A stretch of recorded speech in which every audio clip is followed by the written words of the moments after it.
Guys, I needed help on this one. I had to summon the power of Kenshiro, because only someone so manly and just so over the top will be able to help me confront what this video is going to be about, because this is a pretty big thing in my book, and it's pissed me off a pretty decent amount. But I've been playing this game, Catherine. Yes, I got the collector's edition. No, I will not be unboxing it, because I'm not gay. So yeah, I've been playing that. But I said I would deliver, and here I am delivering. Capcom. Capcom. What can I say about your recent antics lately? Strike 1. Mega Man Legends 3. Cancelled. Why? Why? The real that's the only question you can ask. Why? Strike 2. Ultimate Marvel vs. Capcom 3. I told you, to all you fucking people who disliked my video and said I was an idiot and said I was a fool, look who's laughing now. Because you guys ended up buying what was essentially not the full game of Marvel vs. Capcom. You got the cheap edition. And now, for half the price most of you probably paid, $50 to $60, $30, you get more characters, more costumes, more everything. So, I just wanted to say that because, yeah, fuck you guys. I was right. Team Rival wins. Yeah, obviously. If you knew anything, you obviously knew they were going to make an upgraded edition. But Capcom, they've just been striking out in my book for a while. And it's kind of an interesting thing because, for me, Capcom, even when I was a little kid, playing Super Nintendo, I knew who Capcom was. So Capcom, for me, we have some history going all the way back. I own, I think, a Capcom game for every single system that I have, more or less. Yeah, just about, actually. Off the top of my head. I probably own about, 70 to 100 Capcom games. I have to, they just accumulate. And they have just taken fans and taken anyone who had invested massive amounts of money into their company, which I will admit, I have, and invested a large amount of money into their company. And I was looking forward to Mega Man Legends 3. I was going to get a 3DS. One of the reasons, Mega Man Legends 3. And for no rhyme, no reason, they just canceled the game. They said there wasn't enough support, and I'm just pissed off. So I think the reason that it was canceled is because they were trying to get the fans really involved in the development of this game, which is, on paper, that's a great idea. But not everyone's going to participate in that. Most of the time, I don't really go on forums and participate in things like that. If there's discussions with, companies on what they want to improve in the game, there's a very select amount of people who actually participate in something like that. And so, Capcom had set up something called the dev room, the developers room, which, they had a whole bunch of people. There were some people, like the actual developers of the game, you could chat with the developers, and you could throw some ideas towards them, and they would, and, on paper, that's a really cool idea. But execution-wise, Capcom just completely fucked it up, because you can't expect, everyone to buy, because a lot of people aren't, that into games like that, as to where they want to be through, see it through development and all of that, and, throw their ideas towards it. Some people just want to play the damn game and have it be good. Is that unreasonable of a thing? So, from what I'm hearing in terms of rumors, is that because support on the dev room forums on each internationally was very lackluster, Capcom didn't see the game as profitable, whacked. For just like that, without even, people were looking forward to the prototype. They were going to have the prototype come out, and you were going to be able to play it that way, and then, no. They just completely and totally axed the thing. Capcom, you cannot be doing this with your major franchises.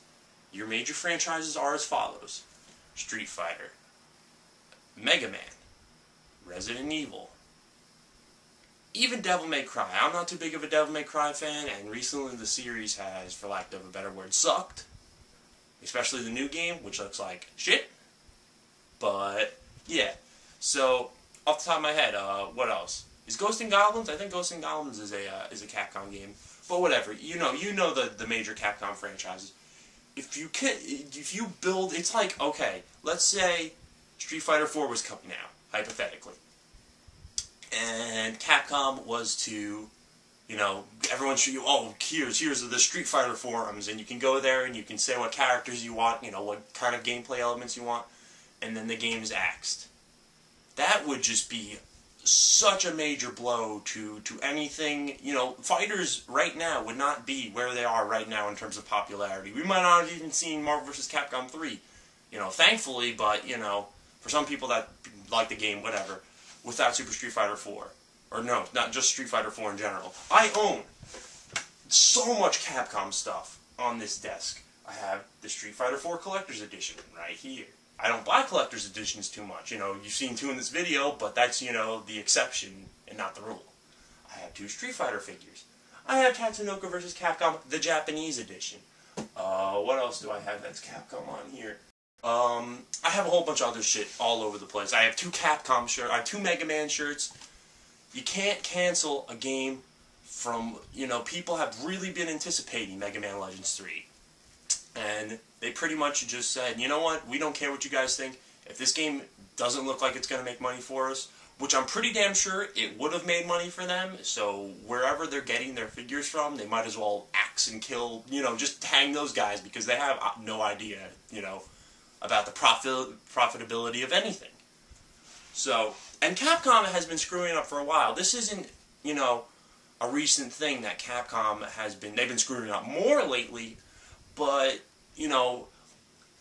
the first time I really remember Capcom screwing up in my book was, it was like they announced some games for GameCube. They were like GameCube exclusives.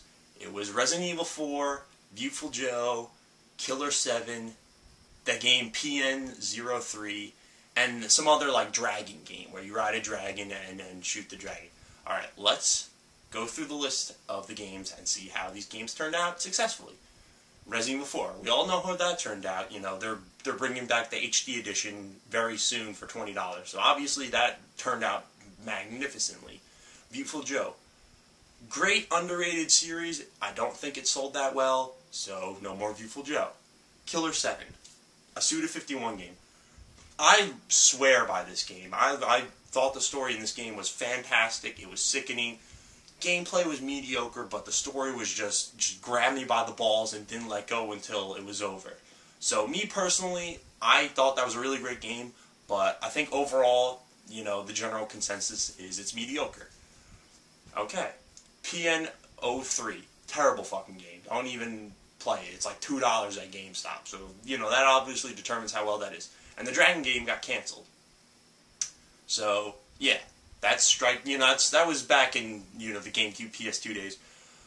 And the biggest problem about that is those were all supposed to be GameCube exclusives, and they got ported over to the PS2. Resident Evil 4 did, Killer 7 did, Beautiful Joe did, and PN03 sucked, so of course it didn't. So one game, and it was the suckiest one, got, left. It actually stayed GameCube exclusive, with one being canceled. Another thing Capcom screwed up on. Closing Clover Studios. Clover Studios, fucking phenomenal studios. Okami, they did Beautiful Joe as well, and they made God Hand, and they were one of my favorite developers of the PS2 era. They made so many great unique games, and God Hand is one of my favorite PS2 games. Closed that studio down. Just disbanded it because I guess it didn't see it as profitable. That word seems to be coming up a lot. My biggest problem with Capcom is it's no longer about making the games and making the games, that the fans want to make. We want to make the games that will make us the most amount of money. Case in point, let's bring out Street Fighter 4. I got the collector's edition right here. Okay, you probably can't see it, but it's there. Paid fucking $80 for that because I was really hyped. I knew Street Fighter was coming out. It had some cool stuff with it. And I was like, fuck it. Why the hell not? I want to get it. Then they come out with Super Street Fighter 4. $40. Grand total, $120 or $100, give or take, if you just bought the regular standard edition of Street Fighter 4. Then they come out with Arcade Edition. What is Arcade Edition? $15, $20? I don't know, off the top of my head. I didn't buy it. I refuse to buy it. I am not buying Arcade Edition. It could be the greatest fucking fighter on the world, but I am not paying I think it's $15, but I know you don't want to say a definite number and be wrong, but I'm not paying $15 for, balance tweaking and you add 4 characters. Sorry, I'm not an idiot. Same deal with Marvel vs. Capcom 3. Didn't get the game day one for the reasons I stated in my video, and I stand by everything I said in my video, and I was right. Then they come out with Ultimate Marvel vs. Capcom 3. I have to say, I'm a little bit more tempted to get this game just because Phoenix Wright is a playable character. Yes, all the characters were leaked, but the roster of characters they came with is like, the cool ones to play are like Strider and Phoenix Wright. I don't know how these characters play. I'm just basing them upon like the coolness factor. And the rest of the characters are just like lame, bring back characters from Marvel vs. Capcom 2 if you're going to make an Ultimate Marvel vs. Capcom 3. Don't bring back these B-list characters that weren't in Marvel vs. Capcom 2 because they suck. No one wants to see those characters. And they're going to sell the game for $30.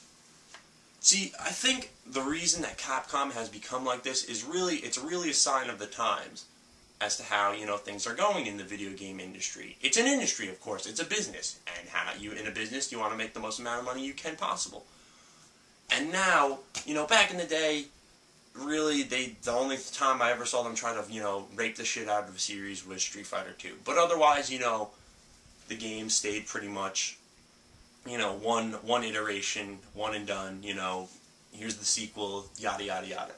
But now that you have DLC, you have, everything's online, you can go online, I can buy a shit ton of games right now, and everything's very accessible. So Capcom is just taking, the fact that we don't have to finish the game, we don't have to get to the game, the game to 100% of what we want it to. We can get it to about 60%, 60% is above 50%, 60% is good enough for us. Ship the game out, and then once the game gets to 80%, we'll make another iteration, and then once the game gets to 100%, then we'll release Ultimate Marvel vs. Capcom 3, and everyone will be happy. And Capcom, this is going to catch up with you.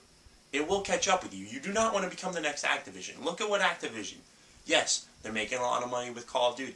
What else is Activision making money with? Nothing. Guitar Hero? Dead. As far as I'm concerned. They say it will come back, but it will never come back at the strength it was, when Guitar Hero was big. You don't want to become the next Activision. You really don't. How does Capcom fix their solution? Well, from what I hear, Mega Man Legends 3, there is a chance it can come back if you go to like the dev room and register and become a serve bot, which I guess is some like forum term. You don't have to participate. If the number gets above 25,000, then Capcom 25,000 serve bots, which is like members in the dev room forum, then the game is seen as profitable and they will bring it back. Is this likely? My odds bet on no, but it's possible. So that's step 1. Step 2. Fucking finish your games. All you have to do is not release Ultimate Marvel vs. Capcom 3. You need to spend the time, because realistically, I don't understand, because back in the day, Marvel vs. Capcom 3, Marvel vs. Capcom 2, you got all the characters out. It was 52 characters in that game, and you somehow made, some were sprite rips, and some were, based off of other games, and you don't really have to think too much with fucking half the Capcom fighting roster. It's Capcom characters, you know what you're getting because of Street Fighter and everything. But finish the games.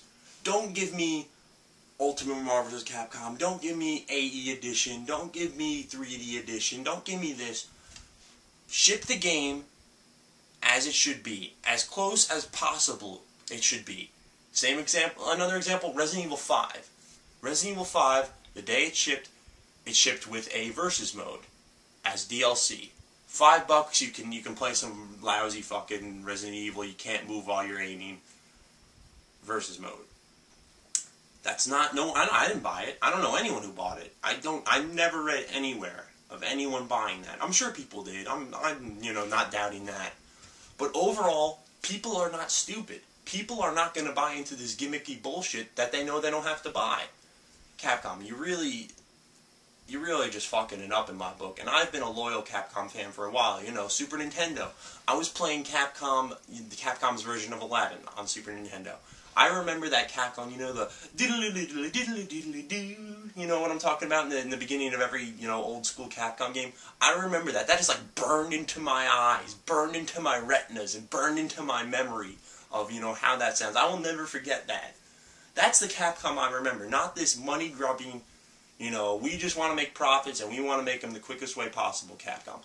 Fuck that. That's not, you know, that's not the way you do business, and that's not the way you know, you make fans. Because people are gonna, you know, start to, you know, turn against you.